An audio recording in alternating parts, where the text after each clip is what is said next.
Hello छात्रों, नमस्कार। कल मैंने आपको डायरेक्ट इनडायरेक्ट के बारे में बताया था कि इसमें प्रोनाउंस का परिवर्तन किस प्रकार से होता है, उसकी टेबल दी गई थी और बताया था कि जैसे फर्स्ट पर्सन के प्रोनाउंस है तो वो किस अनुसार बदलते हैं, सेकंड पर्सन के प्रोनाउंस होते हैं तो वो किसके अनुसार बदलते हैं। और मैंने आपको कल बेस भी बताया था। इसका लास्ट वीडियो में मैं आपको बता चुका हूँ कि डायरेक्ट क्या है, इनडायरेक्ट क्या है, रिपोर्टिंग वर्ब क्या है, रिपोर्टेड स्पीच क्या है, इनको परावर्तित कैसे करते हैं। तो आज छात्रों हम एक रूल पढ़ेंगे। नया रूल है, यदि रिपोर्टेड स्पीच के टेंस में फर्स्ट पर्सन के प्रोनाउंस का प्रयोग किया गया हो तो डायरेक्ट से इनडायरेक्ट बनाते समय इन्हें रिपोर्टिंग वर्ब के सब्जेक्ट के अनुसार बदल लेते हैं। ये हमारा फर्स्ट रूल्स होता है। जैसे उस दिन मैंने अभी आपको पिछली वीडियो में बताया था शन/1 2 3, इसका मतलब इससे होता है, इसका संबंध इससे होता है, इसका संबंध इससे होता है।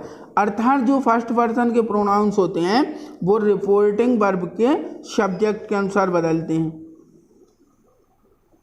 यही बताया था मैंने आप लोगों को कि जो फर्स्ट पर्सन के प्रोनाउंस होंगे वो सेकंड रिपोर्टिंग वर्ब के सब्जेक्ट के अनुसार बदलेंगे। तो इसी प्रकार जैसे हमारा एग्जाम्पल होता है, मान लीजिए डायरेक्ट का एग्जाम्पल है Pawan said to me, comma invited comma. जैसे मान लीजिए पवन सेड टू मी, पवन ने मुझसे कहा कॉमा इनवाइटेड कॉमा, मैं यानी कि I am going my home। Pawan said to me, Pawan ने मुझसे कहा कि I am going my home, मैं अपने घर जा रहा हूं। अब जब ये आ जाएगा, जब हम इसका इनडायरेक्ट बनाएंगे तो एक चीज और सबसे बेस्ट चीज हमें ये देखना है कि यहाँ पर जो रिपोर्टेड स्पीच है ये आपकी रिपोर्टेड स्पीच है, ये आपकी रिपोर्टिंग वर्ब है, ये आपकी रिपोर्टिंग वर्ब है, ये आपकी रिपोर्टेड स्पीच है। हमें सबसे पहले ये देखना होता है कि रिपोर्टेड स्पीच के वाक्य में जो है फर्स्ट पर्सन के प्रोनाउंस आए हैं या सेकंड पर्सन के प्रोनाउंस आए हैं। तो जैसे फर्स्ट पर्सन का जो प्रोनाउंस होता है, जैसे मान लीजिए फर्स्ट पर्सन है, फर्स्ट पर्सन में प्रोनाउन कौन होता है? जो आपका इसका सब्जेक्टिव केस होता है, आई होता है और वी होता है कि नहीं। और ऑब्जेक्टिव फॉर्म जो होती है इसका मी होता है और इसका एस होता है। अब इसका जो पॉसेसिव केस होती है माई और माइन होता है और यहाँ अवर और अवर्स होता है। ये हमारे पास इतने फर्स्ट पर्सन में आ जाते हैं। अब हम सेकंड पर्सन को देखेंगे।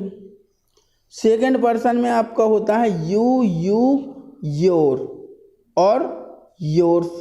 ये होता है हमें ये दो चीज़ों में से 1 2 3 4 5 6 7 8 9 10 11 12 ये न प्रोनाउंस को देखना है। और यदि ये रिपोर्टेड स्पीच के वाक्य में आते हैं तो फर्स्ट पर्सन बदलेगा आपका सब्जेक्ट के अनुसार और सेकंड पर्सन बदलेगा आपका ऑब्जेक्ट के अनुसार, लेकिन बट किसके? रिपोर्टिंग वर्ब के।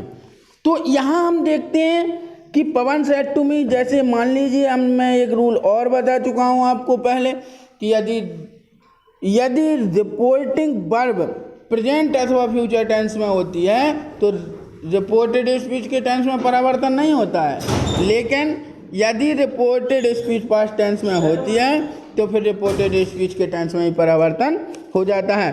तो सेड टू का बदल जाएगा टोल्ड मी, कंजक्शन क्या लग जाएगा? दैट। अब बट जो आई है ये आई बदलेगी पवन के अनुसार, तो आई जब पवन के अनुसार बदलेगा तो यहाँ क्या आ जाएगा? ही। और एम का क्या हो जाएगा? Was going. अब जैसे मान लीजिए ही है, कोई लड़का है, ही, हिम और हिज होता है।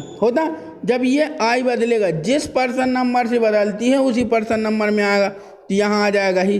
अब माई बदला तो ये यहाँ से कहाँ आ जाएगा? His home. तो इस प्रकार से छात्रों आज की हमारा ये रूल्स, इसके एग्जाम्पल्स आप बनाइएगा, देखिएगा और बनाइएगा। बाकी का नेक्स्ट नियम कल बताऊँगा। धन्यवाद।